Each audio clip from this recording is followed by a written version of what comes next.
But goes, a reading nation churns out a knowledgeable and violent-free society. So on Good Morning Nigeria today, we examine the different dimensions affecting reading culture in Nigeria and what needs to be done to revive it.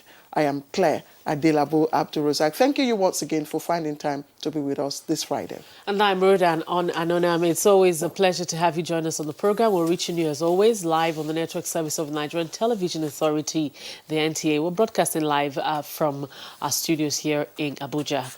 In the course of the program, we'll bring to you our complimentary segments, and that includes the newspaper review, business, sports, foreign, and entertainment news. But as always, the news comes first, and Musbah Danwahab has the news this morning. Musbah, good morning. Yeah, good morning, Rhoda and Claire. Welcome to the news. President Muhammad Buhari is urging state government to take more proactive measures in securing the lives and property of their people. This, he said, is necessary towards complementing his administration's genuine efforts at tackling acts of criminality for peace and prosperity. The president stated these at an audience with the governors of Kano, Katsina, and Zamfara State in Daura. The president also inaugurated more road projects executed by the Masari administration. Before, you cannot pass through Jibia Kauranamuda road. Now we have opened the road. As a human being, first of all, you have to be trustworthy, you have to be direct, and don't deceive. So we engage these people and we engage them fairly, and they accepted all the offers we offered to them. As I told everybody, we did not give them money or anything. All the people they released to us is unconditional, without paying any ransom. And we see they even release a foreign national from Korea without paying a single kobo. And before I came, he was there about 7 months under captivity. So Zamfara is calm now and is peaceful. So we thank God for that. So I briefed him that now we have achieved a lot of success, and he promised me to do more about security in the state. Kano is peaceful. Kano has been peaceful. I think it's one of the most peaceful states in the federation. So I also briefed him how we coordinated the security agencies in Kano, and also how we involved the community participation, especially the new emirates that we created. They are actively involved in keeping peace and stability in the state. On security, the Nigerian army has denied the report in some quarters stating that its troop of 9 Brigade on patrol were involved in the killing of 3 people in a Sharia Olofin community of Koshafe local government area of Lagos State. A statement by the Assistant Director, Army Public Relations, 9 Brigade, Major Clement Abaide, says the Army patrol team only responded to a distress call and averted clash among Isheri boys, a cult group allegedly terrorizing the community. It says there was no fire exchange between the troop and the alleged cause throughout the period of the troops' intervention, and no one was killed as alleged in a misleading report. Rather, one soldier was injured by the cultists. He pointed out that peace has since been restored to the affected area. He requests the public to disregard the baseless story that is being circulated. Operation Wild Stroke says it has recovered not less than 2,000 rusted cows and arrested 10 suspects for armed banditry, kidnapping, and arms manufacturing. Commander of the operation, Major General Adeyemi Yekini, stated that the suspects were picked up in Benue and Nasarawa State. Enough is enough. We will not tolerate banditry. We will not tolerate kidnapping. We will not tolerate other acts of extortion and criminalities in Benue State in particular, but not just Benue State, but also Nasarawa and Taraba State. A 60-bed ultra-modern reference hospital constructed by the Nigerian Army Air Force, to provide tertiary health care for its personnel and their family, as well as the host community, has been inaugurated in Daura, Katsina State. President Muhammad Buhari, who performed the ceremony, challenged the service to ensure that the facility serves as a center for medical research towards finding solutions to public health concerns in the country. We are indeed most grateful to the Chief of Air Staff for finding Daura worthy of this gesture.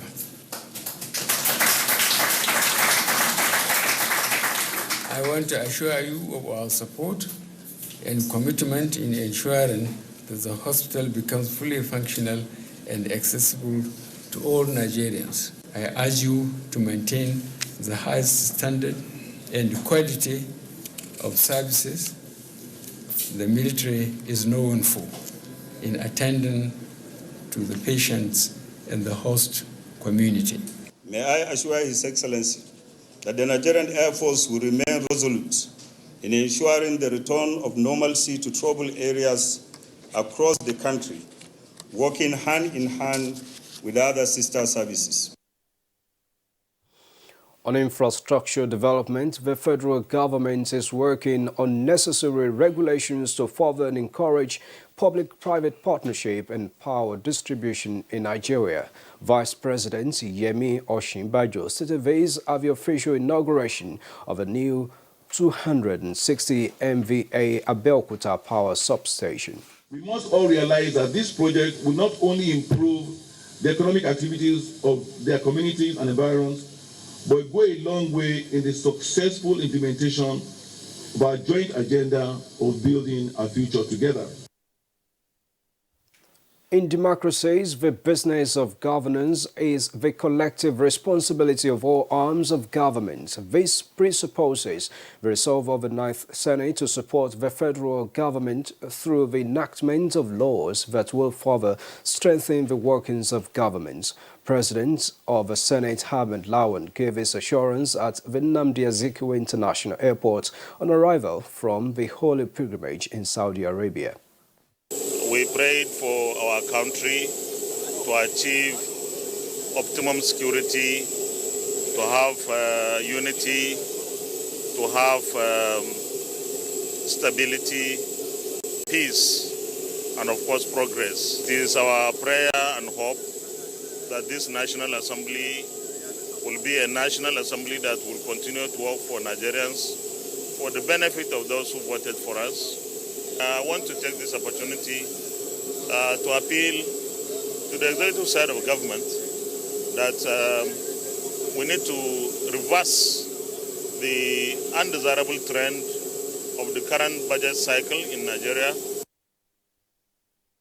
Senate President Ahmed Lawan. Now, another set of people living with disability have recorded a breakthrough in proving that there is ability in disability.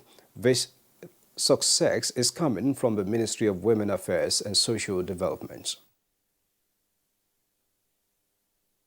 This guy's stick, if you can see, the one that I'm using before is so old and looks somehow. But this one, it will be good to me for the mobility. And government have proved to me that there is hope. There is ability in disability. That they have tried a lot to make this one to elevate me, to build me more. We'll continue to do all we can to ensure that everybody is carried along, everybody is provided needed support as much as we can, so that people are self-sufficient and people will contribute to Nigeria's economic, socio-economic growth. That's a bit of the news on Good Morning Nigeria this morning. Join us for more subsequently in the course of the day. Meanwhile, Rhoda and Claire are on standby to take you through the topic for discussion, reading culture, after the break.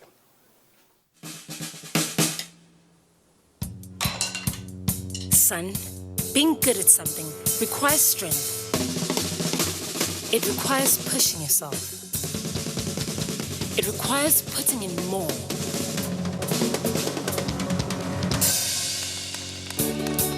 That's why the new improved Bornvita is packed with vitality and a great taste.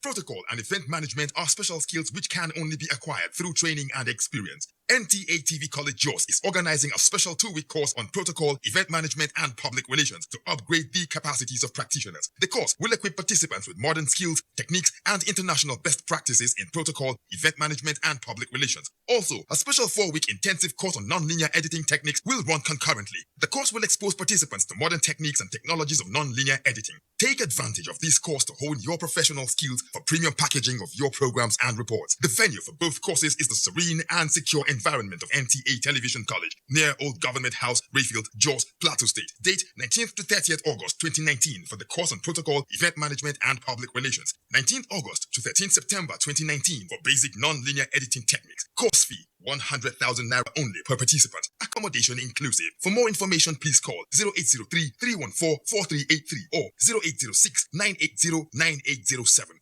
NTA TV College JOS, training you to be the best you want to be. All right, welcome back. You're watching Good Morning Nigeria here, live here on Africa's largest TV network, the NTA. Now, let's talk a bit of business. And we've heard so much about the African Continental Free Trade Area Agreement, which Nigeria, of course, has appended her signature. Many people believe that that framework will, or have the capacity to open up the continent and harness its numerous internal economic potentials. And economic experts are advocating for Nigeria to maximize that framework, that Nigeria should establish Nigeria Africa Export Bank. And that will form part of the program Business News with Kulu Mohammed. The African Continental Free Trade Area Agreement is opening up the continent and is pressing up to harness internal economic potentials of Africa. At an event, the executive officer of the Nigerian Export Promotion Council, Olusegun Awolowo, told the president of DRC the gains inherent of close relations in business between Nigeria and the DRC. Your biggest import partners are China, South Africa, Zambia, and Belgium. Here today, we need to change that narrative. Here today, we need to tell you that the cooperation is going to be now, we take those countries off, and it becomes Nigeria and other African countries. Mr. President, you were part of the strong African president team that signed the African Continental Free Trade Area Agreement. And what that means is that we now need to trade more amongst ourselves. Still on the African Free Trade Area Agreement, an expert hands in perspectives on the internal arrangement that would ensure Nigeria maximizes the gains of the Continental Free Trade Agreement. First of all, we advocate that government should create Nigeria Africa Export Bank, NAIB. So what we mean by NAIB is that this NAIB will be able to encourage SME locally and as well as export Nigeria-made goods within the Africa country. So, and if government be able to set up Nigeria Africa Export Bank, you will now see this bank will be able to look at the local industries, which is the SME, that are producing purely made in Nigeria goods. Then the same bank will also take in second part by making sure there are SME that are mainly financing their export products within the Africa countries. And finally, a quick check on the stock market to let you see Thursday's closing figures.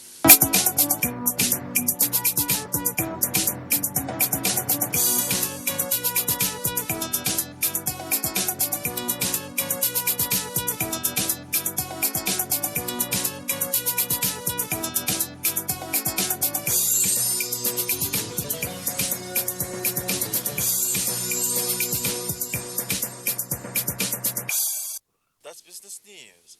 My name is Kulu Mohammed. Many thanks, Kulu Mohammed, for the business package. Up next on Good Morning Nigeria is the newspaper review segment.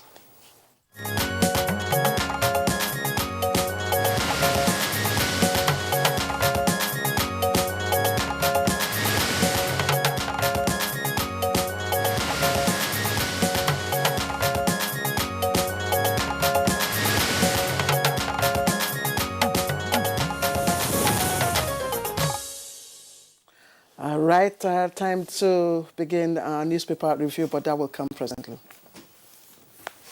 All right, our regular newspaper reviewer Bayo Atoyebi is here with us in the studio this morning. Bayo, as always, it's good to have you join us on the program. Thank you, Rhoda. Good morning. Good morning, Claire. And good morning, Nigeria. All right, we'll begin the review this morning with the Daily Sun. Let's begin with the Daily Sun. Wanted to start with the leadership, but the Daily Sun this morning. And that's a story that is trending on a lot of dailies this morning. And that, let me take the story just beside the nameplate first. It says Boko Haram, shake up in army as 3 soldiers killed. Theater commander and others redeployed, new commanders appointed. That's a story that's on page 4 and 5 of the Daily Sun. But the lead story, that's the big story, and it's on most dailies this morning, is El Zakzaky back from India without treatment. El Zakzaky back from India without treatment. And the writer there says, my father on the verge of death, says daughter. That's the lead story for the Daily Sun, and it's on page 6. Let's go down now to more stories just at the foot of the paper below. It says just below the picture story, if you can, very quickly. It says federal government sets up committee to review revenue sharing formula, another to work out revenue-based expansion.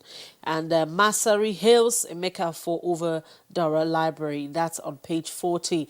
And kudos Knox Trail Prison name change.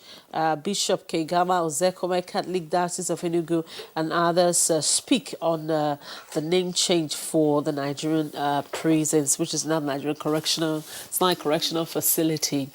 And very quickly, it's also the same lead story that is on the front page of Friday's Leadership. And before we take that, it says federal government to open power sector to new investors. That's a story that has been trending for some days now. I think I'd like you to speak extensively to that. And 15-year-old stages own kidnap, demands 0.5 million ransom. That's on page 40. Minimum wage, workers seek President Muhammadu Buhari's intervention. That's on page 6. And the lead story, El Zakzaky rejects treatment, returns to Nigeria. And of course, because it's Friday, there's some entertainment on the front page of the Leadership. This morning, entertainers who jumped into the political arena. They're just that's a picture story on the front page of the Leadership. And just the last story at the foot of the paper, it says money laundering, Atiku's son-in-law lawyers gets 20 million naira bill. That's on page 20. All right, Claire, let's see what you have. All right, I have different lead stories, that's headlines, but let's start with the lead story that Rhoda mentioned. That's the story about El Zakzaky. It does mention, enjoy some mention here from the blueprint, but it's just on the lower column, just below the picture story. You'll see it's captioned as confusion as El Zakzaky and wife return. On the front page of the blueprint, you'll see it just below the picture story, getting a mention there. All right, that's it. And the other mention it gets, it's on the, again, front page of the Daily Trust, just a little below the nameplate. If you can get that, Zakzaky wife returned to Nigeria after stalemate. That's how Daily Trust captions its own story about El Zakzaky and his travels to India and return. But the lead story on the front page of the blueprint, minimum wage, workers running out of patience, NLC. It comes with a rider, wants FG to come clean on implementation. Details of that you can read up on page 6. That's the front page of the blueprint. Other stories trending here, just a little below the nameplate. NAS ready to work for Nigerians. That's coming from the President of the Senate. You can see him also there. And another interesting one, and one that should be commended, of course, portraying Nigeria in a very positive light. Just the earpiece there, a little on the right column. 2 Kwara pilgrims return missing $1,400 to owners. 100. 1,400. Yeah. Yes, dollars to owners. 2 Kwara pilgrims return missing money to their owners. Okay, I'll take the other lead story from Daily Trust presently. Bayo, where would you put your money on any of the stories? Well, on all. But let me start at least from the current one, the one that Rhoda asked me to talk about. Barely 96 hours after landing in India for medical treatment, Sheikh Ibrahim El-Zakzaki and his wife are reported to be on their way back to Nigeria. Another paper, in fact, put it that El-Zakzaki back from India without treatment. The hospital says that he discharged himself from the Medanta hospital. And when doctors make that kind of statement, it means the patient left the hospital against medical advice. The Punch reports that he is expected to arrive in Nigeria anytime from now. It may be recalled that he complained about the condition of his hospital environment as being worse than where he was held by the Department of State Services. The doctors are in disagreement with him for some of the requests he made. He wanted the doctors of his choice, it was declined. He wanted to be staying in a five-star hotel, it was refused. And he also wanted to be allowed free movement and visitors, that too was declined. And he was told categorically that his passport cannot be given to him, and therefore he refused to be treated and is currently on his way back. Meanwhile, there is the other interesting story about power. Can we just talk a bit about this? Because just as Rhoda pointed out earlier on, he was granted bail on medical grounds. He was not granted bail. He was granted medical leave. Medical leave. So we need to understand the difference between medical leave and bail on medical grounds. For us as laymen, he was granted medical leave. Lawyers will tell you that when you are granted permission to stay away from a trial, it is a bail, whether you call it medical leave or not. But the crux of the matter is that he was accompanied by DSS officials because he is not a free man, he's still standing trial. So what happens when he comes back? He's still being accompanied back. And when he comes back, he should go back to the custody of DSS where he is, and probably there will be a resort to go to court. His counsels and the prosecuting counsel will have to sort it themselves out of the court. The court granted permission for medical treatment. Apparently, he has declined medical treatment because the conditions are not favorable to him. And so he's come back. So the medical leave has not been used. So we'll hear from the prosecution and the defense counsel, and probably the court, the next line of action. Okay, now, talking about the issue of power, the federal government is creating policies to open up the national electricity market to new investors in generation, transmission, as well as distribution. The Vice President, Professor Oshibaju, says that the current strategy and power, the way it's delivered, does not meet government promises for domestic and industrial use. Therefore, as at 6 a.m. yesterday, power generation stood at 3,586.5 megawatts. Punch, it may be recalled, had reported earlier on that federal government was proposing to take over the assets of the privatized electricity company, which will cost it about $2.4 billion, an equivalent of 736 billion naira. However, the Punch was citing, a document is cited that federal government Ministry of Works, Power and Housing had described the distribution company's activity as a failed investment. Meanwhile, the Vice President, while commissioning 260 megawatts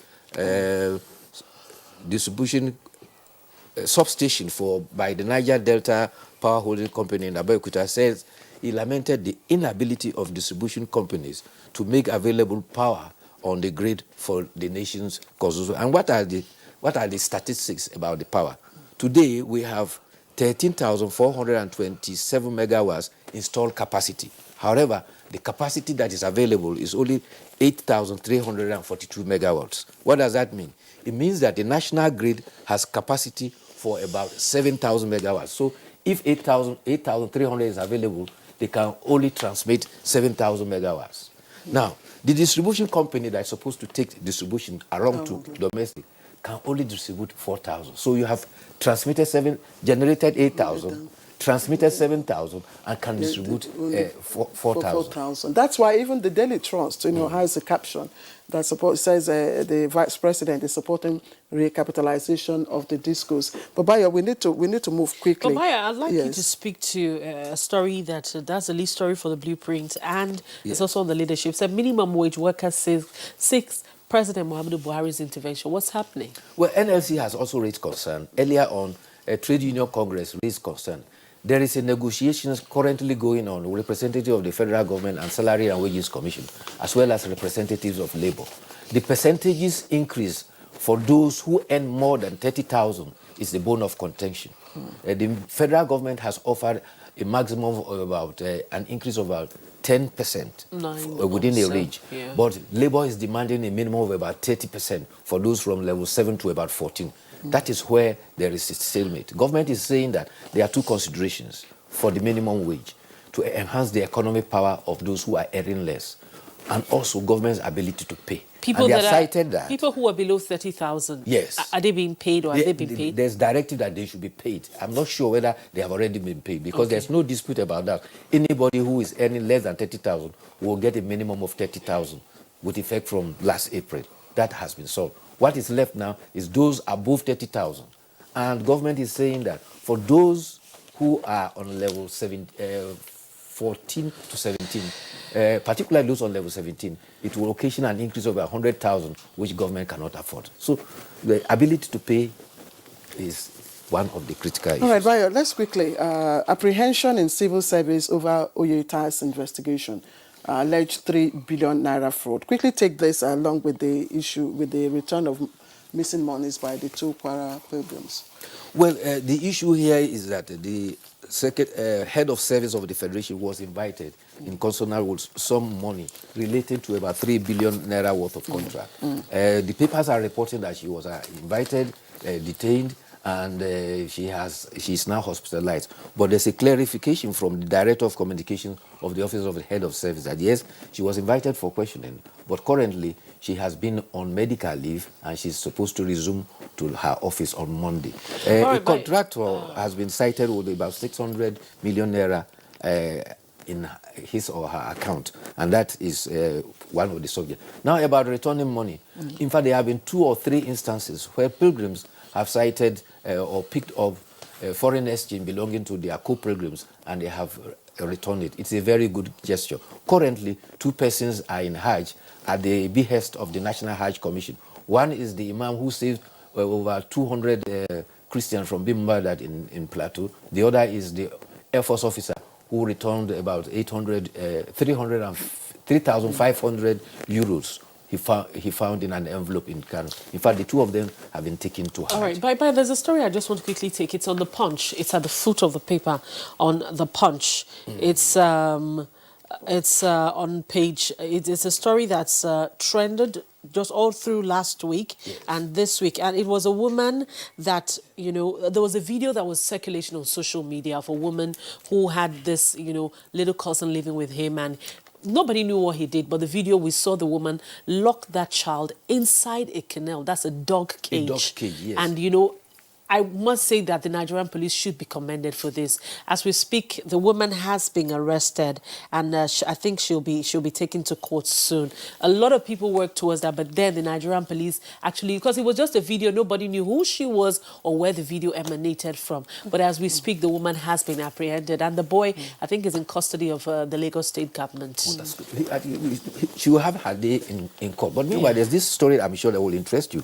A woman has established Naisha Kitchen in Borno, and is training housewives and spinsters about how to cook. Why?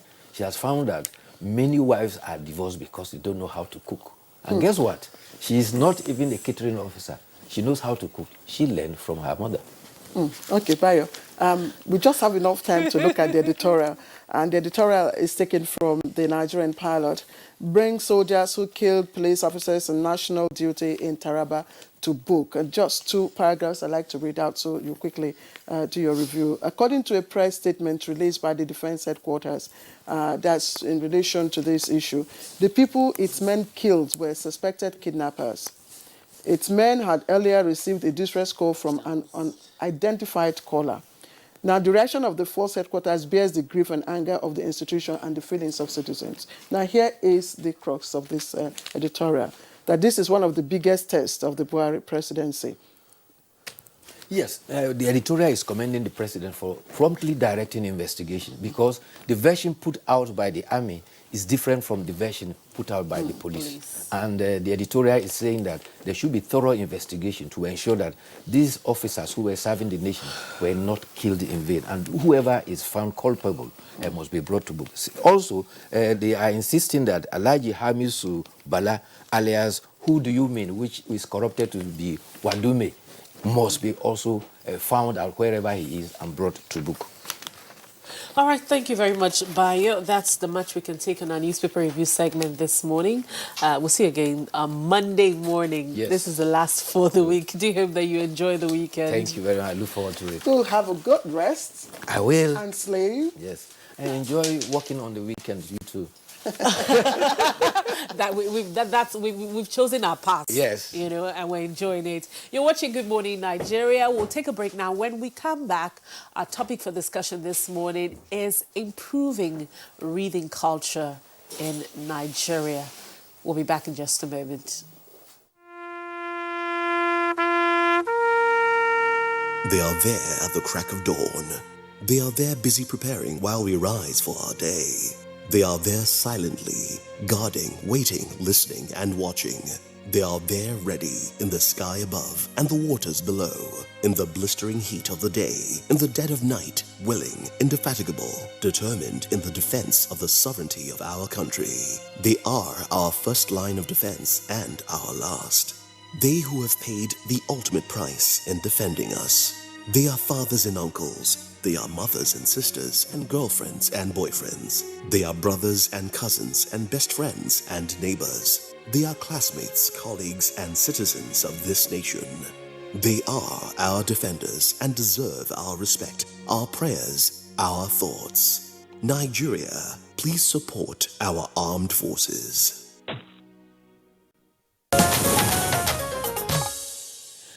All right, to kickstart our conversation this morning is a background report put together by Abdusalami Jibril.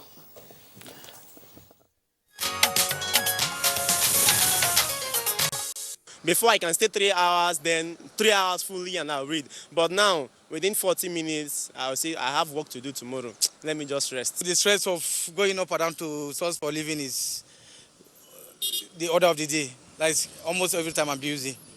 Those views reflect the poor reading culture among Nigerians.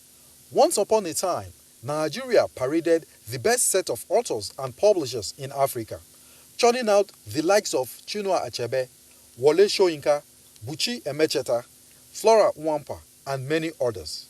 Recently, however, the rich literacy history the country is famous for has gradually been eroded. Nigeria has been rated by the 2019 World Cultural Score Index as one of the countries in the world with the lowest reading culture.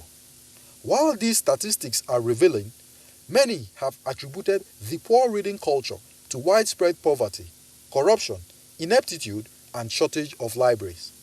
Others say technology and the decline in the standard of education has seriously affected reading ability.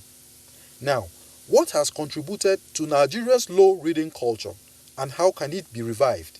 These and many more questions guests on Good Morning Nigeria will be providing answers to in the course of the program.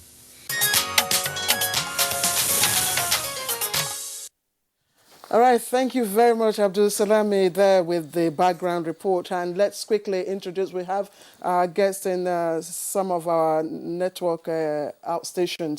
But let's start with our guests here in the Abuja studio. And quickly, Professor Ashom Samari, who is the Dean, Faculty of Education, University of Abuja. Professor, thank you once again. It's good to see you. Thank you. And we have Rhoda. You have the next guest. Also, we have from Port Harcourt. Okay, well, joining us live from Lagos, we have Coco Kalango, a project manager, UNESCO World Book Capital 2014, and founder Rainbow Book Club. Thank you for joining us on the program this morning. From Ibadan Network Center, we have joining us Professor Lanre Olatokungobo, the National Librarian and Chief Executive Officer, the National Library of Nigeria. Good morning and thank you for joining us on the program. Morning. Okay, I have the last guest here who is also joining us from Port Harcourt via Skype, and she is Ibim Seminatari. She is the Executive Director, Archdeacon Brown Education Center Group of Schools, and there she is, and of course she was former boss of the NDDC. We'd like to thank you very much for joining us on the program. Thank you, Claire. It's good to be on the program. All right, let's quickly start this conversation, and I'd like to start with Prof here in Abuja. We heard there was a rating of reading culture among some, countries, yes, by World Culture Score Index, yes, and Nigeria was rated very low among yes, other countries. Can you give us an understanding of what this is? Well, what this means is that amongst the reading habits of citizens, Nigerians are rated as having the least index of not having a habit of constant and regular reading. And this is easily understandable when you notice that when you travel, particularly with citizens of other countries, either on air or whatever means of transport, you mostly find people carrying either magazines, newspapers, novels, and what have you reading. But in our own case, it's either you find people engaging in conversation. Probably the best you can have is, if they are allowed to have access to their data, is to be reading and chatting their social media, which is the difference. So reading culture is a culture that is actually developed by people, and it is constantly as a habit, which we lack. Okay, I was also wondering, but let me hear from the project manager of UNESCO World Book Capital and the founder of the Rainbow Book Club, Mrs. Coco Kalango. She's been in the forefront of promoting reading culture. What do you understand by the WCS rating of our reading habit as very low?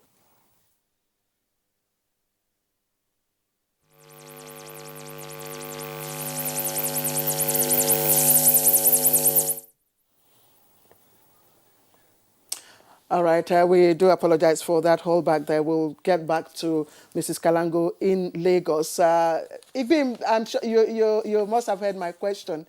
Nigeria has been rated low among several countries in terms of our reading culture. Can you give us your perspective to that? Well, and I think it's great the guest in the studio has touched on this. It's a culture that you begin from when children are very young. You have to get children to fall in love with their books. I know that in our generation growing up, we had things like doing book reports in schools. And we had things like parents asking what you were reading. But this time you don't have children reading. I started reading at age 3. By the time I was age 3, I was reading. And for my kids, I made a habit of getting my children to fall in love with books by giving them books as their gifts when they did well in school.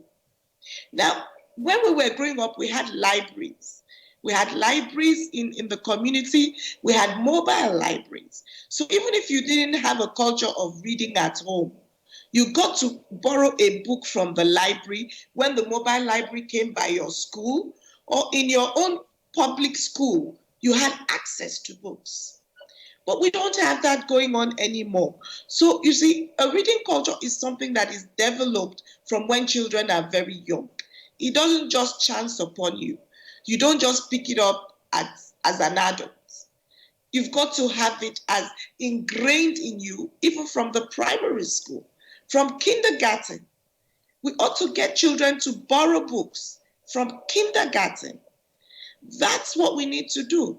It's a culture that we must start when kids begin to talk.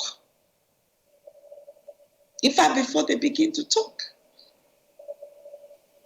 Beam Seminatari. We will come back to you in the course of the discussion, but then let's go now to the National Librarian and the Chief Executive Officer of the National Library of Nigeria. Well, this report is out, no doubt, but to some people, with the society that we find ourselves now, everyone seems to be on the fast lane. Everybody wants things done quick. Some people don't understand when we're talking about reading culture this morning.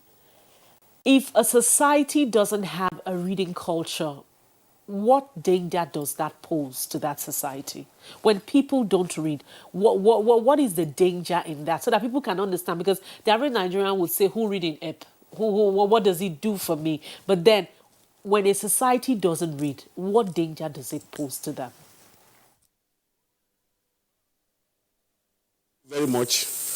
It poses a lot of dangers. Let's even start from the current problem we have in Nigeria today, fake news. When people don't read, anything they tell them, they believe, and they start spreading it. That's one of the most indeed dangers you have when you have a low reading culture. And just to add to what my panelists have said about World Culture Score Index, the situation in Nigeria is very, very bad.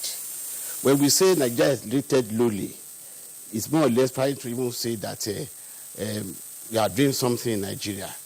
But the important thing is that Nigeria is not even rated at all. In that table, only 2 countries in Africa appeared, South Africa and Egypt. Nigeria was not listed at all. And this is a very major problem. And as National Library of Nigeria, it's our major mandate to ensure that we improve the reading culture of Nigerians. And this present government has made a lot of efforts. Early this year, we were appropriated with about 100 million naira to promote reading culture in Nigeria. And I've been going around all the parts of the country to ensure that reading is improved in Nigeria. The culture is improved. And we have even gone out of our ways to now just say, okay, don't let us go only to primary schools and secondary schools. We have even gone to expectant mothers, because research has proved in other countries that reading should start before the child is born. And what we have been trying to do, we've gone to many hospitals in Nigeria, in different parts of the country, try to sensitize the expectant mothers. Read to your unborn child before the child is born, because there are going to be a synergy. When that child is born, research has proved that it's likely to imbibe reading more than any other, more than a child, an expectant mother who did not read to his or her unborn child. So it's a major problem in Nigeria. We feel so much concerned that people do not take reading as a matter of major thing to develop the country. Many countries all over the world are tending towards knowledge economy. People do no longer want to depend on oil, on agriculture, and so on and so forth to generate income. When your people read, and Nigerians are intelligent people, they can just add reading to it, to make it a part of them. And one of the things we are doing, even early this year, we started going to motor parks. Because at motor parks, you have different categories of people.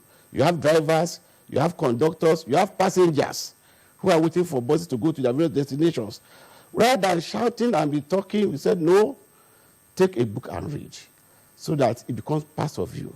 So when we talk about reading culture, we want to make it a part, that when you are free, when you have any free time, rather than just gossiping and talking, arm yourself with a book. And this happens all over, especially in most developed countries. You go to developed countries, you are in a coach, you are in a train of about 2,000 people, hardly will hear any noise, because everybody is concentrated reading something, one thing or the other. So this is what we want for Nigeria. Let us imbibe reading right from childhood, so that people will know. And in any case, when you read, the whole world is at your feet. You know what goes on. You are more enlightened.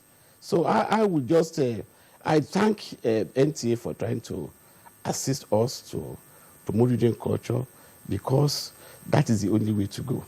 I don't know if any other way. Thank you. Very much, Professor Ola Tokumbo. We'll come back to you in the course of this discussion, but let's come again to Professor Adamu Samari. We are said to be the giant of Africa. Yes. In the past, and even up till now, what most of the greatest authors in Africa are from Nigeria.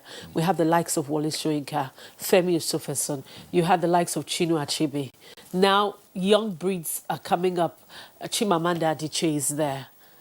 How did we find ourselves in this point? How did we get here? We used to be a people who would read. I remember, like, in the course of this discussion, I remember Claire was saying our early days, GSS1, SS1 to 3, we had a lot of books to read. Well, the simple answer is that we derailed. The first generation of our citizens that went to school were brought up in the culture of reading. Reading was regarded very important. Reading was given the pride of place on the school curriculum, and therefore provision of books were made available and all sorts of things. There was also the curriculum which entails that students must make reports of the books they read, but this is no more.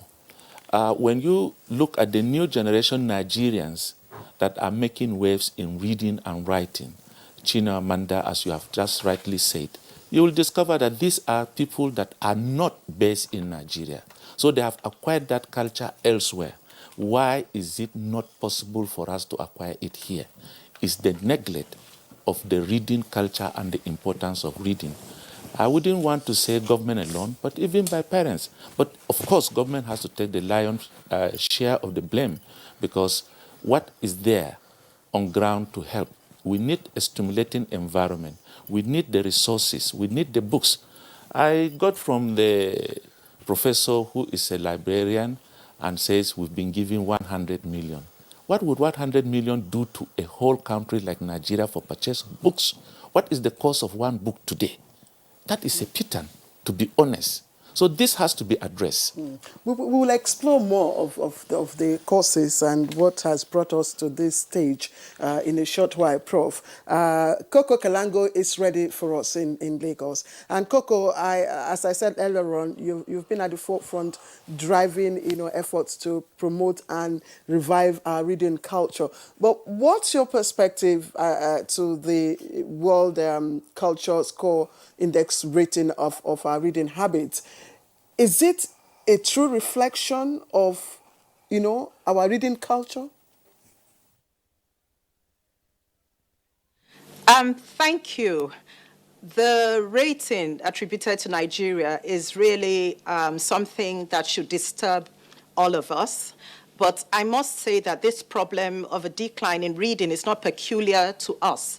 I think it's a general thing all over the world because of social media, our modern communication equipment that is so distracting, particularly to young people. But that being said, we still have to do something to address this problem. And I think I can think of three things that have caused this. Perhaps one is prioritization. When we prioritize education, and in particular reading, as a people, as a society, then we would all pay attention and play our part from our different spheres. Then there's also sincerity of purpose. We have heard over the years governments, corporates, different individuals talking about promoting reading, but sometimes it doesn't look very sincere. We don't promote reading by going around and making speeches about reading. We promote reading by providing spaces and programs that are relevant, that are interesting, that are topical. So libraries are very important, but so are other innovative ways like book clubs. The Rainbow Book Club, for instance, has been organizing and running book clubs in schools for 15 years. And in the course of Port Harcourt's tenure as World Book Capital, we ran 200 book clubs there. Book clubs are very important because they provide social gathering for people around books. And third, it's a team effort. No one individual or one organization can achieve this promotion of reading. We all need to work together. It's almost like a war against illiteracy, against ignorance. And we have to fight it from different fronts. We have to fight it from the home, from the school, from government, from corporate. We all bring something to the table. So I'd like to see a bit more synergy between all these groups. As Ibim said from Port Harcourt, we should read to our children. I used to read to my children since, they were babies. That's a way that people inculcate a reading culture. And it's very good when it started from a tender age. And by the time they're adults, it's just too late. You can't take it away from them. And then libraries are a priority as well. So these efforts have to be, we have to look at a holistic picture and look at a long-term plan. A lot of corporates have been doing things, but I wish we would speak between ourselves to see how we can join hands to really promote reading. Book festivals are also very important. It's sad to see that some book festivals that were started are not continuing. What these festivals do is give a platform for the players in the book industry to converge, to converse on how we can encourage reading. And it really attracts young people. The youth are so important in this movement. So this is where I would stop for now. Coco, thank you. You've already fast-forwarded us to solutions. We needed to understand, how bad our reading culture is. But I'll keep you on hold for now and return to Ibim in Port Harcourt. Ibim is Executive Director, Archdeacon Brown Educational Center Group of Schools. So you would have probably a personal experience to us. How bad is our reading culture, especially among students? Well, like I said, Claire, when I started, it goes without saying that we have a bad situation. What we've tried to do in our group of schools is to do what we call drop everything and read campaign for the kids. Because you find that children come into school and yes, Oh dear, we're having network issues this morning. Yeah. Ibim, we'll return to you in a short while. Prof, how bad, of course, you are Dean Faculty of Education, University of Abuja, among students, how bad is reading culture? What prompts students to read, really? Well, the situation is really bad. Don't be surprised you get to our universities. A student will finish a whole semester without going to the library, even though they will claim they have the virtual library, they use their handsets and what have you. But what do you have them read? These are students who will only read when they have an assignment. And the assignment is targeted at only one topic. And they go just to look for that information, which is purely the kind of reading that we call it the most shallow type, skimming. But when you have a reading culture, you read for a whole lot of different purposes. To understand people's view, to make your own perspective, to critically examine whether that person is biased or that person is actually saying the fact. But when you now depend on reading just to pass an examination, then that is not the reading culture we are talking about. That was the point I wanted us to underscore in the course of this discussion as we're talking about reading culture, that it is not just about reading to pass an exam or reading for a purpose. Yes. Reading opens your horizon. Yeah. Reading as a habit. And that is what we are talking. Our students at both tertiary and secondary schools rely on just getting information to pass examination. The culture of reading for reading's sake is not there.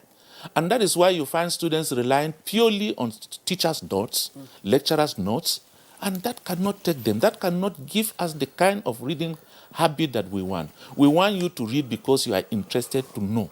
Know beyond your own area of specialization. Know what the society is talking about. And this is what leads to discovery. Because it is when you are reading at random that you begin to find new facts. But when you are reading because you need something, you are not looking for anything new. It's something you already have. All right, thank you very much, Professor Adamume Samari. Let's go back to Ibadan, where we have Professor Ola Tokumbo. Prof, when we talk about reading culture, a lot of times, some people say, oh, Nigerians are reading, okay, we read some books. What books you are the national librarian? What books from your experience now as we speak, what books are youth reading? And what books are they supposed to read? Are we reading the right books? Very much. I have to make some two corrections before I answer your question. My name is Professor Lenry Olatukumbo Aino. Aino is the surname. And to my colleague in the studio, what I said was that government appropriated 100 million for us to promote reading culture, not to buy books, to promote reading culture. And now coming back to your question, we want children or all citizens of Nigeria to have broad knowledge of what goes on in the world. We are not trying to say, oh, just read the books that you are specializing on. Not say, oh, I'm an engineer, I want to really read books on engineering. No. We want people to have broad knowledge, know what goes on all over the world. For example, when I read, when I see any news, I know it is fake immediately. I can't wait to take fake news because I read all kinds of books. So I try to have knowledge in every part of knowledge. I mean, to try and see what is happening, both within Nigeria and outside Nigeria. And like I mentioned, this is what is promoting fake news. Because people are not making reading as an habit. And this particular thing affects Nigerians more than any other group of Africans. Yeah, people will agree with me that when you fly in a plane in Africa here, where Nigerians are, to be shouting all over, let it be 5-6 hours flight, once Nigerians are in majority, they'll be shouting, talking on top of their voices. But when you travel in other airlines that have Africans rather than Nigerians, everybody just be going, reading something, and then, they'll be discussing on the lonely, you hardly can say the person sitting next to them hear what they are saying. But ours is an honorary society where we make too much loud noise. And this is because we don't make use of our time. You don't have to read only books that are of interest to promoting your education or promoting your skill, but just have general knowledge. So what we try to do is to provide all kinds of books to all kinds of Nigeria. In our own national library, we order all kinds of books. So I want people to be exposed. Primary, secondary, tertiary, fiction, non-fiction. So these are the issues. People should have broad knowledge. Just don't say because I'm a doctor, I only want to know something only in medicine. Know all kinds of things. And that is why we are even happy now that history has been brought back. When Nigerians tell you what happened 10, 30, 40 years ago, for those of us who witnessed what happened, we are amazed. They will ask you, where did you read this? They say, oh, that was just told. And that's our major problem. And that's why this country, every stakeholder must be involved in promoting reading. We have to do it. That's the difference between us and most other parts of the world. And libraries constitute a major role. Libraries have to provide current and up-to-date books, which we are trying to promote all over the country. But most especially, those that can promote reading culture in Nigeria are parents and teachers. Parents and teachers are very, very important in promoting reading culture. In most other climes, when a child is celebrating a birthday, the parents will buy, how many people are in your class? There are 40. They will buy 40 different storybooks. Take to your class. Give to everybody in the class. That's how to celebrate birthday. But here in Nigeria, the eldest will buy cake, we buy Coke, and take to class. So it is, if parents are really involved, if teachers are involved, our reading will improve. And of course, libraries, we have to provide books, because library is a social service. We know some people cannot afford to buy these books. I mean, when somebody is competing to buy food and books, food will take priority. This is why libraries exist, so that you can go there without having to pay anything and read all kinds of books. But the most important thing is that we must promote reading culture. And it is the function of every Nigerian. We cannot go on like this. We want to be a knowledge economy. And the government has relevant policies to guide all these things. For example, in the Nigerian National Policy of Education says that every school in Nigeria must have a library manned by a qualified librarian. But how many schools have what you can call standard libraries in Nigeria? So this is where the problem starts from. And government alone cannot do all these things. Communities must be involved to ensure that we promote reading culture. Thank you very much, Professor. Sorry, Rhoda, I just like to, Prof. I like to stay with Prof. just before you go to Lagos. Okay. Sorry, Prof. Rhoda asked you a question earlier on which you tried to answer, but I like you to also, go a bit deeper.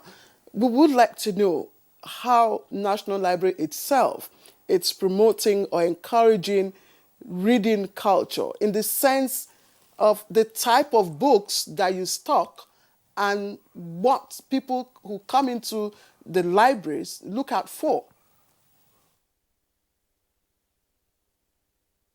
Sorry, can you repeat the question? I didn't hear it here. I said, how is the National Library itself encouraging, students to read or promoting reading culture in the sense that the kind of books that you stock, are there books that also appeal, to people who use the libraries? Thank you very much. The way we promote reading culture is to go to all states of Nigeria, arrange competitions for primary schools and secondary schools, where we give them prizes, and then we encourage them to read all kinds of books. We invite people from Digitalization of Nigeria to help us moderate the questions that are going to ask them. So we do that. Then we donate books, different types of books. We tour all the 36 states of Nigeria, including an FCT, to ensure that people appreciate reading. So we are doing that at the level of primary and secondary school level. But we are also saying that we need to improve reading culture, not only for primary school children or secondary school children, but for all citizens in Nigeria. And one of the things that, like I mentioned earlier, we also involve expectant mothers to read to their children. And for example, we had a recent one in Katsina, where we went there to the hospital, and the mothers were so enthusiastic. And the governor's wife, Her Excellency Ms. Baseri, even gave us crates of eggs, several crates of eggs to give to the expectant mothers. So, and they were all asking us good and relevant questions. So what I'm just trying to bring out from this is that let all stakeholders, let us be involved, and most especially parents and teachers. For us in the libraries, we provide a variety of books, both local and international, just to ensure that people buy reading. Because research has shown that go to anywhere, even in Nigeria here, schools that have standard libraries, their children, the students perform better than those without standard libraries, because the teacher alone is not supposed to teach the child in the class. The child should go to the library and look at other sources, so that by the time the child is faced with any problem, he has comprehensive answers to such problems. So the only thing we need to do is to ensure that all of us become involved in promoting reading. It is a national problem, and all of us must tackle this problem. Thank you very much, Professor Olatokunbo. One issue that you've raised, I think a lot of parents that are watching, should take note of, is the fact that, these days really clear when kids, do their birthdays in school, some schools, a lot of schools allow them now. The cost of the toys and the snack in the party pack really can actually buy a good book for the school library or for the children that are in that class. And I think a lot of parents should actually look into this. You see the party packs. Sometimes when my son comes back with one, I'm like, one child's birthday and you have all of these gifts. That could actually buy a book. And so parents should look inwards in that direction. Let's go to Lagos, where we have Coco Kalango. Coco, I was asking Professor Olatokunbo, What kind of books are people reading now? Especially we're looking at youth, young adults. And what books are we supposed to read? I remember yesterday talking with my producer and she was like, what kind of books we're reading? I'm like, okay, apart from books on journalism, I think I'm reading more of Think Smart and Grow Rich, or, something motivational books, or something that has to do with, how I can make my millions. Is that what we're supposed to be reading right now? What books are people actually reading? What books are they supposed to read? Thank you. There's nothing wrong with reading books on how to, grow rich. But to answer your question, indeed, it's not just about reading, but it's reading for personal and national development. So it is, what are we reading? Some people would say a lot of the people on their smartphones and social media are reading, but you want to ask, what are they reading? Is it gossip? Is it the sentences that are abbreviated with bad spelling? So what we are reading is very important. I would say books from which we can learn. When I work with children, we always try to look for the lesson, what we can take out of the story. But I must say that something that's very important to promoting reading, we can't just gather people in a hall and be telling them you need to read, you need to.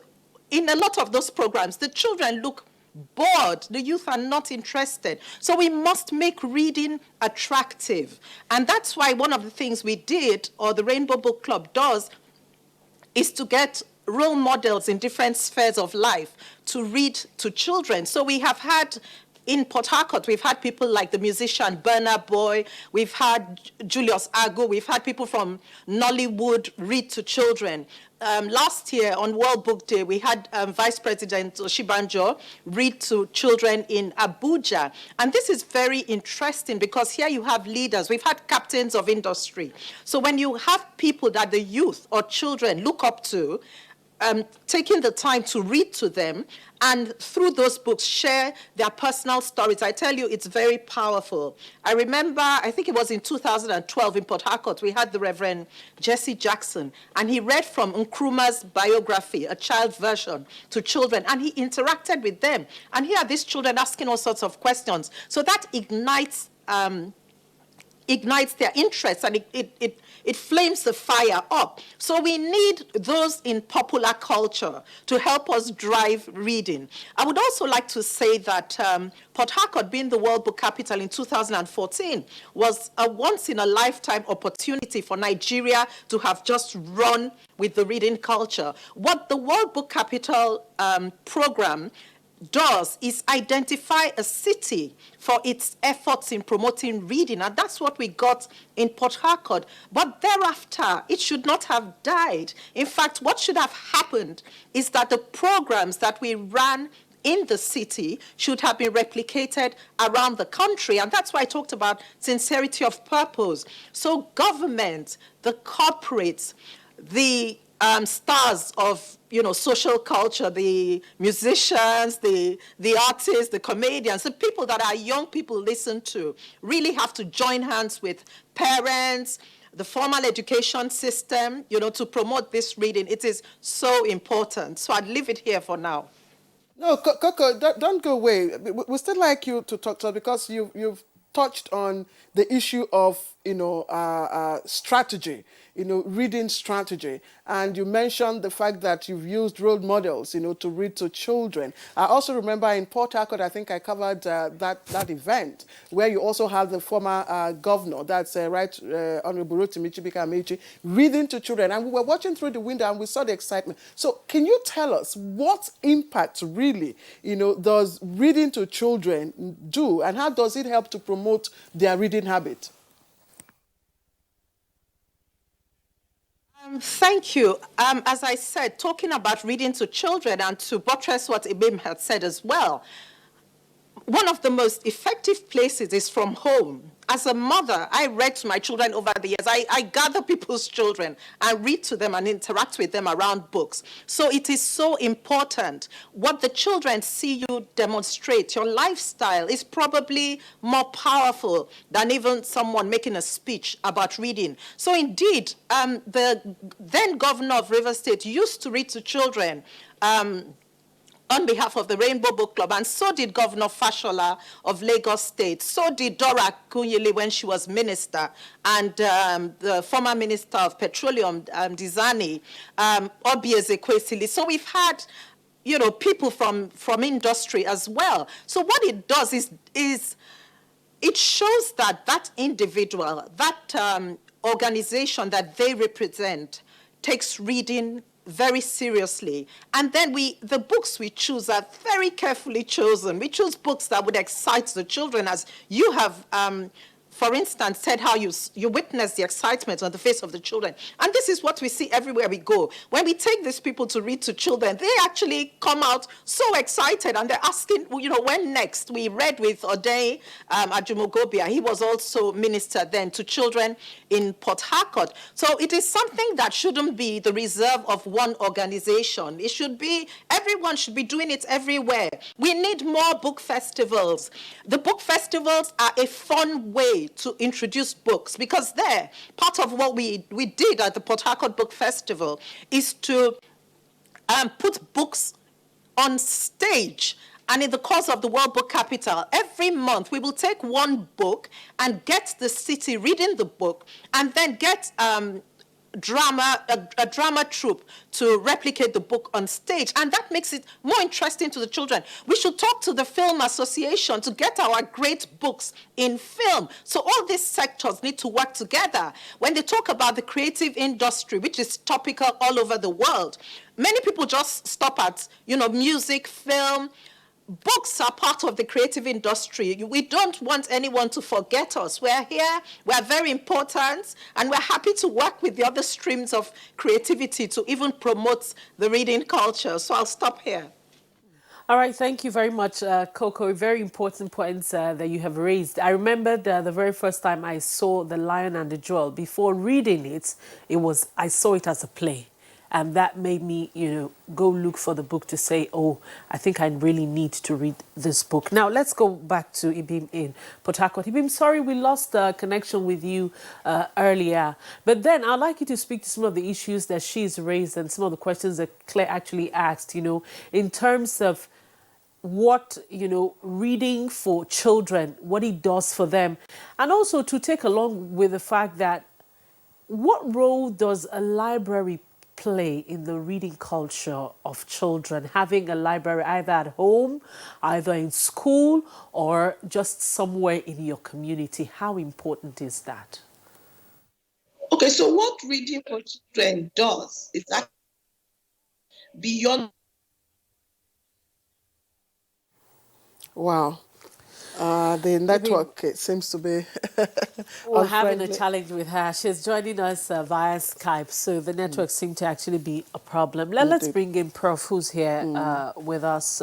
Prof, would like to react to some of the questions that I just asked. You know, reading to children, how important is it? What role does it play? And then, you know, having a library either at home, because I know that some of our parents, for some of us who had parents who were educated, you know, there's always a small shelf where you have, you know, different kinds of books. How important is it, whether at home, whether in school, whether in the community? Yeah, like we said, reading culture is a habit formation, and habit formation is a deliberate act that you do. And so the importance of the home can never be overemphasized. This is because as young as they would be, that is the time to imprint on them that they need to read, and read it is important. And so the parents at home, provision of the relevant books, attracting them, motivating them to want to read becomes very important. For example, you have books. It's not just to place the books on the shelf or on your table, but get them to read the book. And one way of getting them is not just to tell them, read the books. Can you tell me what this book is all about? You've been holding it. Prompt them to tell you. They will want to read in order to summarize. Create time with the children to discuss the book, discuss their own view, whether they agree with what the author is saying or not. Create time, whether they enjoy reading the book and why. This is how to open the mind and develop the mind. And this is the only way we get books to be useful and relevant to the society, because we say reading is a tool for self-development, for national development. You get the views of others, you critically examine the view of others. And of course, This is how you get the competence in reading. It's not just about literal reading, but also the inference you are able to derive and the critique you are able to make of a book. Of course, some of the social media fake news we have that people take and regurgitate without questioning is because they have not developed the reading competence. Because there are certain information when you read, you ask yourself, can this be true? In the context of this, is it real? Is it possible?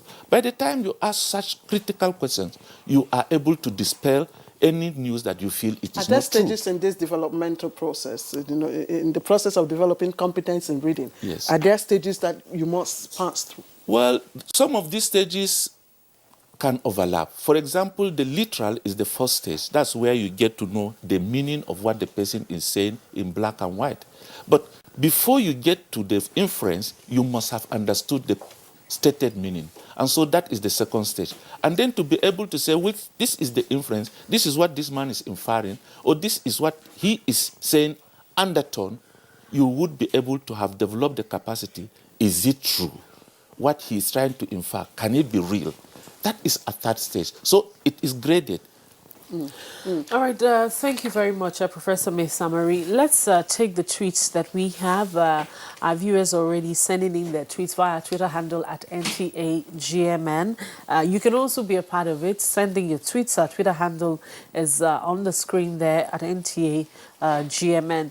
Well, the first one is from Festus Akimboyo. It says, "Sir, that many Nigerians are reading, but are not reading because of home videos that are taking over the place of reading.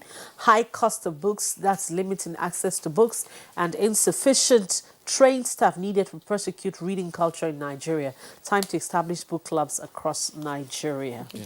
And law of reading culture has tremendously dropped with the emergence of the internet, and this provides a great challenge on government as a considerable measure of our values have become extinct. Now, government at all levels should task itself by providing state-of-the-art libraries in different parts of the country and equip them with affordable books while making reading part of all examinations in Nigeria. I'd like to emphasize that, Law. It says, make reading part of all examinations in Nigeria. I don't know if Prof would subscribe to that. You have my mic. All right, Mike Anyoko says, "Reading culture emancipates human development in all facets of endeavors. It gives me joy seeing even Okada riders struggling to read newspapers at free reader stand of vendors. Reading helps people to be sophisticated with the environment. We must imbibe the spirit into our children." And this one says, to be realistic, how many befitting libraries do we have within the 36 states of the Federation before we talk about that of the 774 local government areas? First things first, if we must revive reading culture, federal, states, local government, our schools must all have a good library.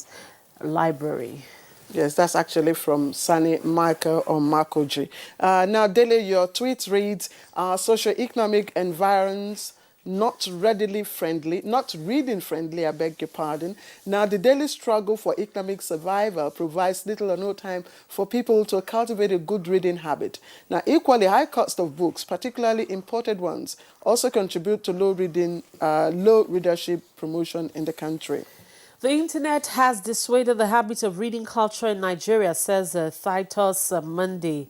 And it says, "Come to think of it, how many viable national and state libraries are functional? Newspapers are read online today, and even when people try to buy them, the old ones, they are far out of reach or rather expensive." Now, this is Usman Banikantu. Now, both the old and young are married to and tied to their phones, which we very much consider as part of our lives. Definitely reviving reading culture is like discarding the use of GSM phones. And the Sussins tweet, it says there are vast, unlimited amount of information available on the internet now that you can read with your smartphone.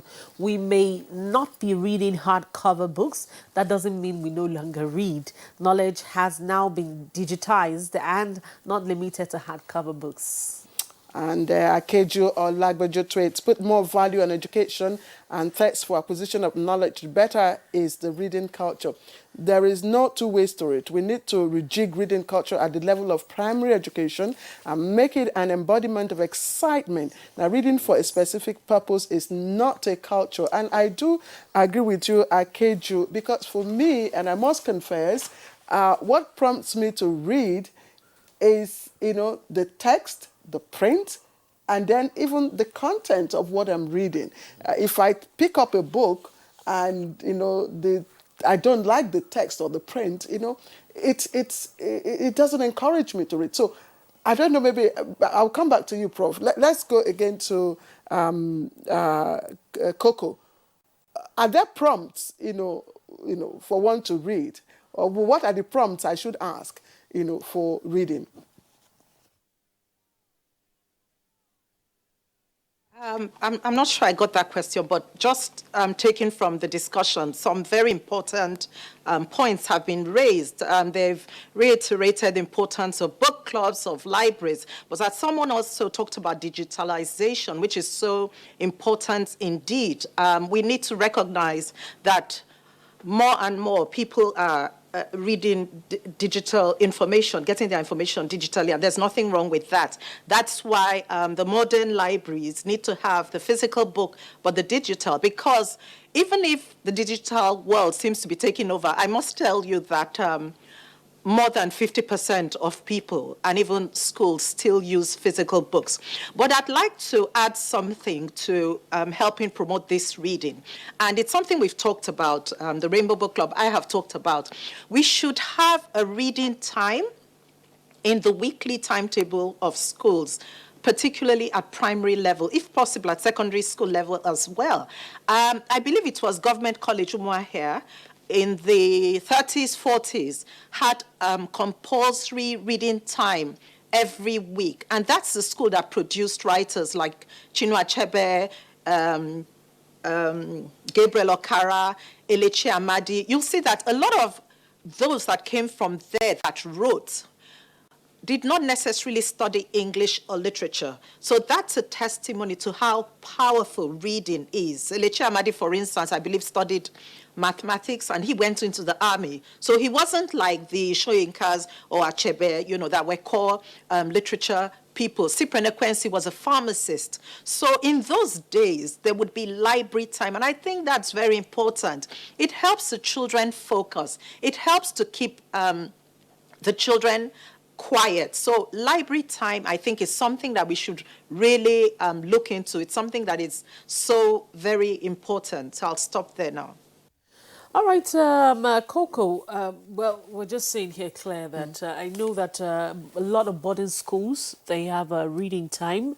I don't know if day schools do. Prep. But prep then. Yeah, you're right. You got it right. It's prep. But then, Coco, I'd like to raise an issue with you that someone raised in the course of the tweets that was actually sent in. And it's also part of a question that we have raised here. The costs of books. Could that also be a reason why people are not buying to read? Young adults, is the cost of books also a part of the issue? The challenge with reading in Nigeria is not isolated from the general socioeconomic realities in which we live. So for many people, in interacting with people, you'd hear that they say to themselves, I've not met my primary needs of, maybe shelter and core education. Why should I bother about reading? So that's a real issue that we can't run away from. And I think one of the things we can do is make them realize the correlation between reading and prosperity and making it in life. It's important because when you read, you're empowered with knowledge. As someone rightfully said, the world is trading in a knowledge economy, so we can't afford to be left behind. So you empower yourself mentally, you get information, the world is open to you when you can read. So people need to realize that reading can actually prosper you and help you meet all your other needs. Indeed, books are costly, I would say, and that's mainly more expensive are books that are imported. So we need to encourage the local book industry. And there are so many things. That's why I talked of the social economic situation in which we find ourselves. Take books for children, for instance. Many times, if you want children to read books, those books have to be attractive. One of the ladies in the studio talked about, the sort of books that you pick up that she gets attracted. I think it was Claire. How does the book look? How's the title? What's the size of the words? What's the size of the book? So we must make books attractive. We don't just churn out books and they're sitting on shelves and no one reads them. And then we'll be talking about the power problem and all that, because this all adds to the cost of books being high. For a lot of people who publish in Nigeria, they send the material to India to be printed and then imported to Nigeria. And this is so sad. So perhaps if we solved our power problems, things would change. But honestly, as I said before, it has to be a holistic effort, and we have to have all the team players playing together. Government, corporates, celebrities, stars, moms, teachers, schools, everyone has to work together if we're serious, if we want to be intentional about addressing the reading decline in Nigeria. Thank you, Coco. We'll get back to you soon. Ibadan, let's bring in Professor Aino. Professor Aino, is there a sense, we've talked about, of course, all the positives about the advancement in technology, the use of ICT and the internet and all that. Is there a sense in which that has also contributed negatively to our reading culture?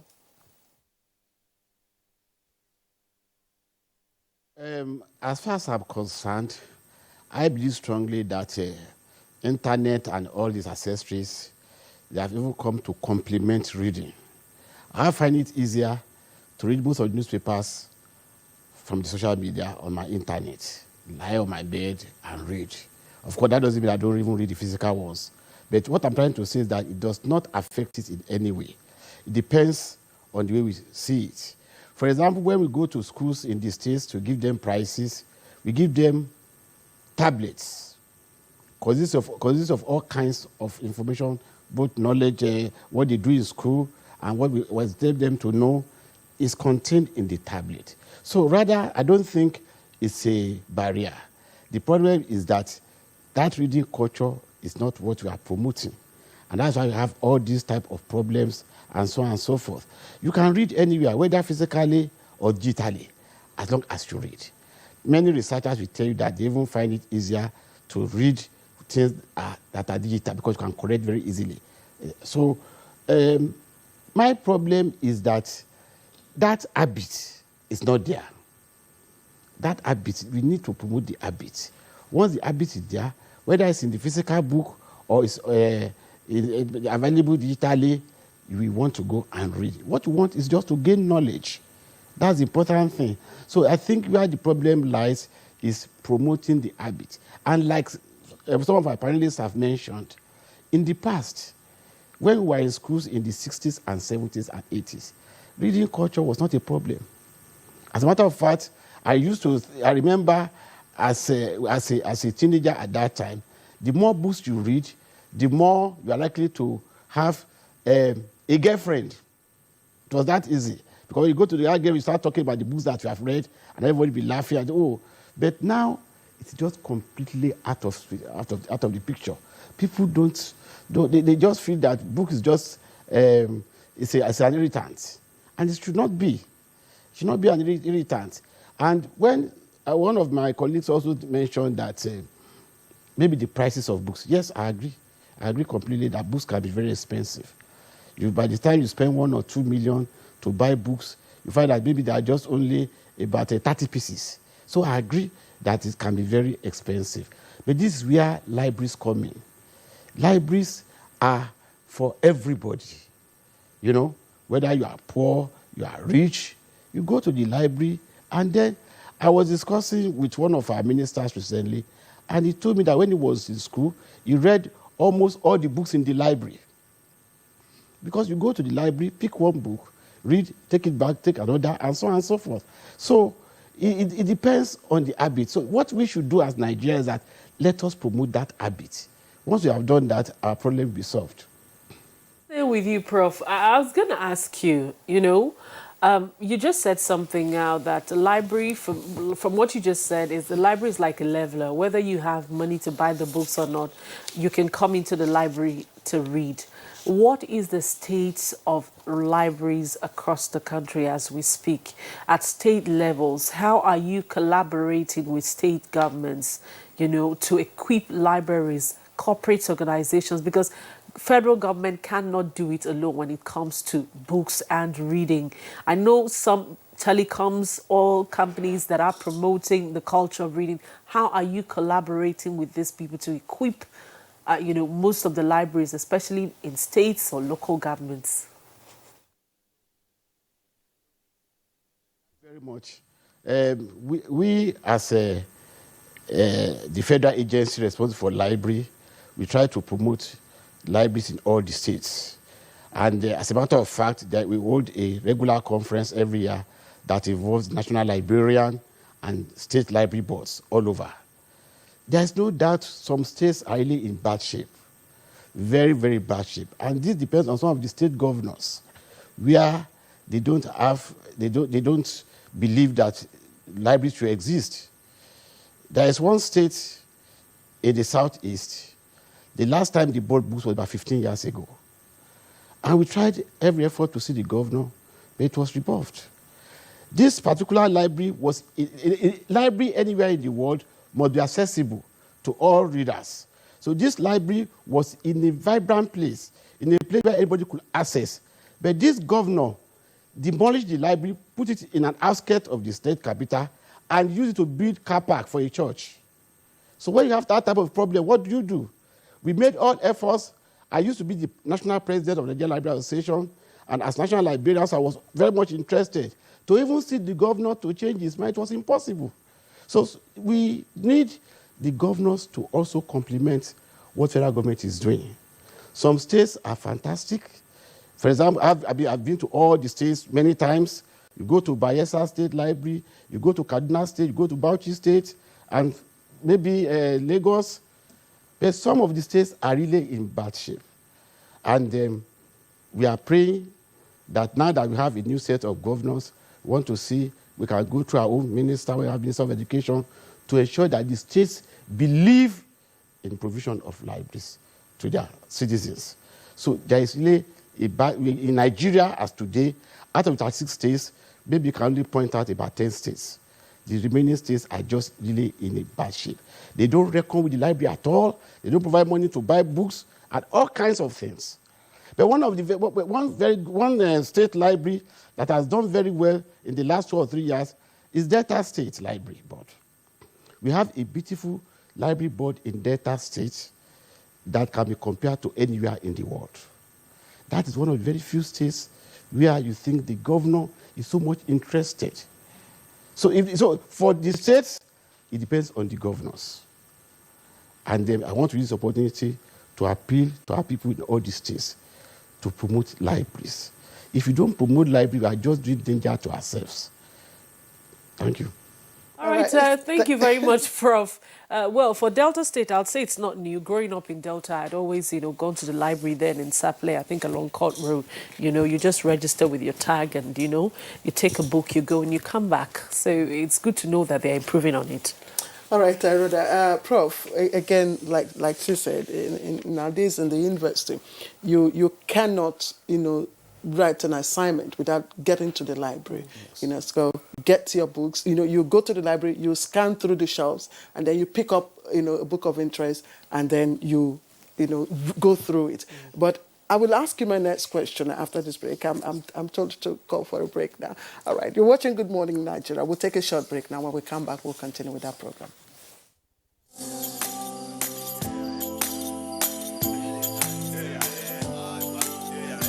General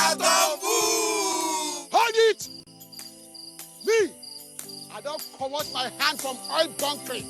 General, what you gonna yarn? What did the yarn serve? I don't understand though. Because they spoil our water and our environment. And they cause our people serious harm. Militants is there. You know who? Me, I not do again, Sam. Because why? Change begins with me. General Tombu! This message is brought to you by the National Orientation Agency in conjunction with the Federal Ministry of Information and Culture. All right, this is Good Morning Nigeria. Just before we called for the break, I was directing my question to Professor May Samari here. I'd like for you to take on the question Rhoda asked about the state of the libraries. And just, during the course of our conversation, I asked Professor Aino what kind of books we have in our libraries. Are they specifically targeted to a particular, readership, particular age group? And secondly, I don't know how you're going to wrap all this. I also asked whether ICT, internet, have affected reading culture negatively. And I asked that because you just go to the net and then you use the search engines, you get the information you want, and that's all. You close the chapter. You don't get to read, through the books. Yeah. Well, very importantly, I think I need to address the issue of what prompts people to want to read and to read consistently. It's the relevance of the book and the ability of the author to match the reading capacity of the reader. So for book selection, particularly the librarians who go to purchase books, they should be able to have a target. What book are we buying and for which group of readers? If you don't have that, you bring a book and it will not interest the reader and it will be there on the shelf for years. So if you are buying for children, you have to look at the diction, you have to look at the sentence structure, you have to look at the volume of the book. Is it that will match the reader? Because that is one of the things that will sustain their reading ability. Precisely. And then also, if you are buying for subject areas, whom are you targeting? Are they specialists in that area? Or they are general people who want to have general knowledge? Because all of this will determine what will be the criteria for selecting a particular book to purchase. Not going because I have 10 million, then whatever book 10 million can buy, I bring. You will end up buying books that will not be read by anybody. So that is very important, and I think it should be addressed by readers who purchase books and who stock libraries to know that they have to have a target. Who are you buying the books for and for what purpose? Then secondly, the issue of the internet as we have. You are very right. The internet has made reading readers lazy because it is like skimming and scanning.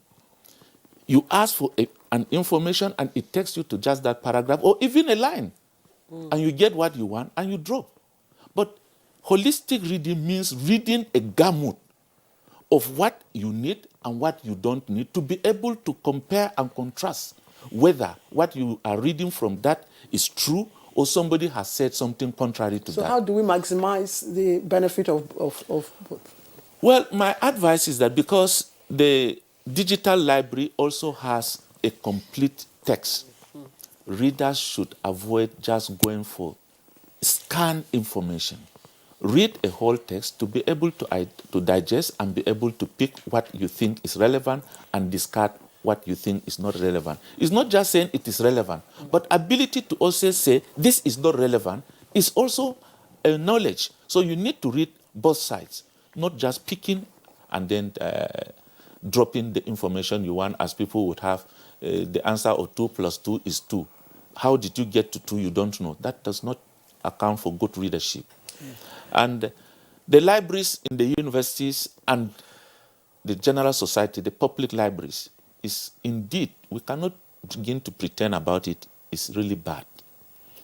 As a young person, I remember in ABU in those days, you had a complete section, public library, that was open to everybody from Monday to Sunday. Everybody, the general public was allowed to come and read. Students can also go there during their leisure to read. And then you have the real core library, which was for the academics, which was meant for the academic, the students, the lecturers, for researchers and all other things.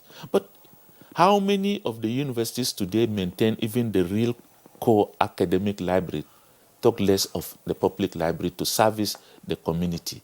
That is not there.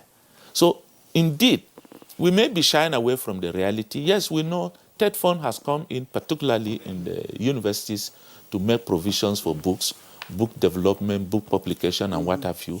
I know last week the ES of TED Fund also inaugurated a committee to work on that, and they are really working with a promise of good amount of money being devoted to that. But the issue is, what about the states? This is only for tertiary institutions. But what about the states? What about the general public? And I like what the librarian, former librarian president, president of Librarian Society of Nigeria said. Some state governors do not see the need. And if they see the need, there will be a budget for it from the states. And they will also appeal to stakeholders. What do you have your contractors to donate to the people? What is their corporate social responsibility to the people? They don't think in terms of reading. They don't think in terms of ability to acquire knowledge. At best, oh, we need a culvert. Oh, we need a borehole.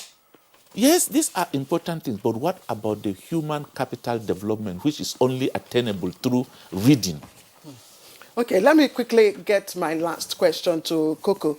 Coco, that brings me to the issue of availability of books. I remember in those days, we used to hear in Lagos, you could go to so many bookshops, CSS bookshops, even in Ibadan, challenge bookshops, and you get a whole lot of books that you wanted to read. But today, we have dearth of bookshops. You don't even have the books available. So what can be done to encourage publishers, indigenous publishers, come up with more books, authors write more books, so that they become available for people who want to read? Thank you. In terms of availability of books, I think the library is very important, as the professor said. I'm a beneficiary of that. Growing up in Port Harcourt, as a child, I used to go to the Jubilee Library on Bernard Carr Street, and my father, would drop me off there, and it was just such an important part of my childhood. And the library was in a lovely, spacious compound with lawns and, big windows. It was airy, and it was just a haven. So we need the libraries. And if books are so expensive, then that's why the library is so important. And, as we've said, we need to encourage the players in the book chain. So you have the authors, you have the publishers, you have the booksellers, and that is where the forums like the book festivals come in. That is where opportunities, conferences, where they can sit down and look at the issues that need to be addressed and presented to the various parties. They need encouragement from the corporates. How about in the World Book Capital Year, for instance, we had writers' retreat. We had a writers' retreat. All over the world, you have that, where you pay writers to just take time off. They're given grants so that they can sit down and develop books. Many people are churning out books, but if you look at the books, the quality is not so good. And how do they improve the quality? Some of them by just the knowledge, and the book festivals give you that, because you meet the publishers, you talk to them, you meet the editors. We used to have different classes, master classes, where we bring people in their various fields to come and talk to aspiring writers. Not just talk to them, but hold classes that show them the ropes, the steps that you take to publish a good book. But if I go back to libraries, we have to move with the times. If we want to get the young people, get the youth. So I've talked and written extensively on libraries, and I've said that we should have libraries in every local government area, and I think we can do that. But beyond the libraries, we can have creative hubs. Like right now, Rainbow, we've been in meetings with UNESCO, and we've developed a template for creative hubs. And we're looking for states to collaborate with us, with UNESCO and Rainbow on this template. What are these creative hubs? They are spaces where you have not just libraries, but you have room for theater, room for other things. That way, in one spot, people can exercise the creative arts in the field of visual arts, dramatic arts, and literary arts. We know that in Port Harcourt, for instance, Shell Petroleum Development Company builds a library in the World Book Capital year. And monthly, there's an open word, spoken word. Oh, sorry, Coco. That's the much we can take from there. We will definitely, we can't come back to you. We're almost like out of time. We have to go to Ibadan right now, where we have Professor Olatokunbo. Let's get your closing thoughts, Prof.